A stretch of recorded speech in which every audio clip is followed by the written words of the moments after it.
अब पिछली 2 अंतरिक्ष संबंधी विशेष घटनाओं का जिक्र करने के बाद मैं भारतीय राजनीति पर चर्चा कर रहा हूँ जो सर्वत्र चर्चित है। इन मीडिया के बहुत सारे चैनलों पर ये चर्चा चल रही है क्योंकि ये भाजपा बनाम कांग्रेस है। और ये बहुत आश्चर्य की बात है कि इस बार के जो चुनाव परिणाम हुए 2024 के, तो इन चुनाव परिणामों ने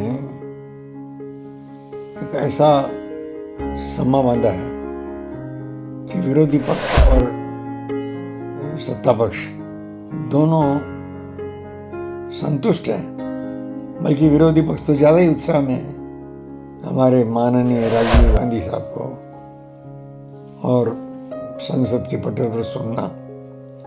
1.5 घंटे तक लगातार बोलता है बंदा। और किस बात पर बोलता है? बीजेपी को अपनी औकात समझाने। विपक्ष में बैठा है, सिर्फ 90 सीट पा करके अपने आप को सुपर बॉस मानता है, और इधर भाजपा है जो उसके लक्ष्य ऊंचे हैं।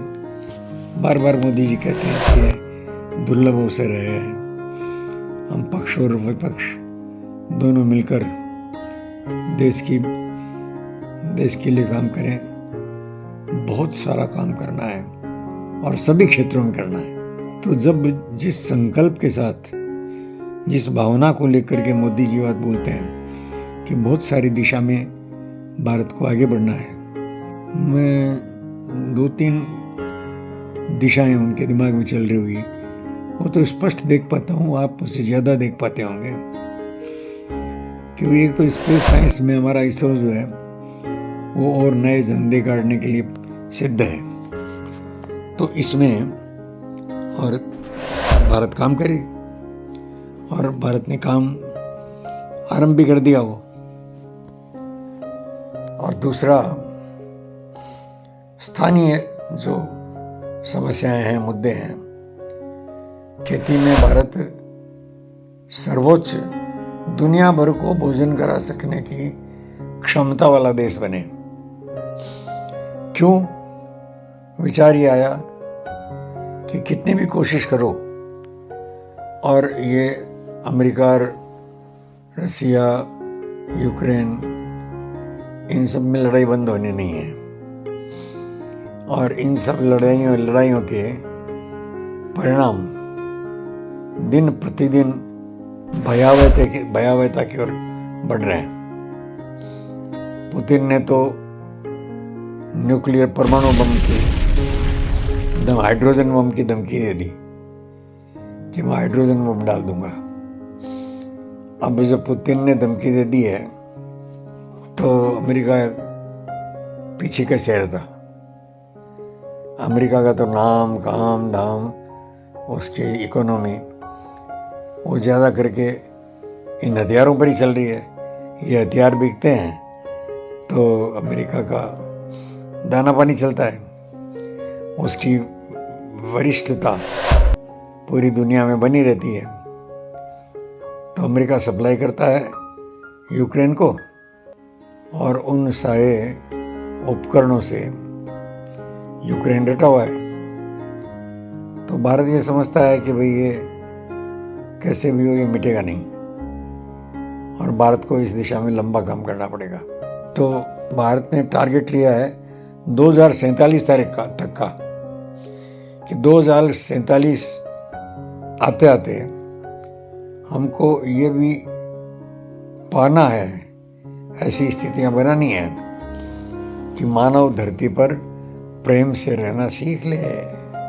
इस धरती को उजड़ने न दे, बिखरने न दे, धुआं बनकर उड़ जाने के लिए मजबूर न करें। धरती को बचाने का जो एक वृहद और ज़रूरी कार्य है, खाली इसलिए नहीं कि मानव रहेगा कहाँ। अरे यार, इतनी बड़ी चांद सितारों से भरी हुई दुनिया है, उसमें मानव की औकात कितनी है, कहीं भी जाकर रह लेगा नया जन्म लेकर के। लेकिन मुद्दा ये नहीं है, मुद्दा ये है कि अभी हमारे सौरमंडल में कम से कम, और कितने सौरमंडल हैं इसकी और चर्चा बाद में करेंगे, हमारे सौरमंडल में सबसे अधिक सुंदर और कीमती हमारा धरती उपग्रह, धरती का गोला है। तो अब भगवान ने या जिसने भी बनाया होगा किसी योजना से ही बनाया होगा। भारत को इतना सुंदर बनाने की क्या जरूरत थी? जरा इस दिशा में आना चाहिए प्रश्न कि भारत से ही क्यों प्रेम था। अब ये बात हमारी श्रद्धा में चली जाएगी, राम भी यहीं पैदा हुए, कृष्ण भी यहीं पैदा हुए, महावीर भी यहीं हुए, बुद्ध भी हुए, नहीं यहीं हुए, और बाकी देशों में नहीं हुआ। ये भारत का महत्व है, इसके परे भी महत्व है। तो इस धरती को बचाना ये भारतीय राजनीति मतलब मोदी जी का एक महत्वपूर्ण लक्ष्य है, और इस तरफ मोदी जी लगे हैं मित्रों। भगवान उनको सफल करे। नमस्कार।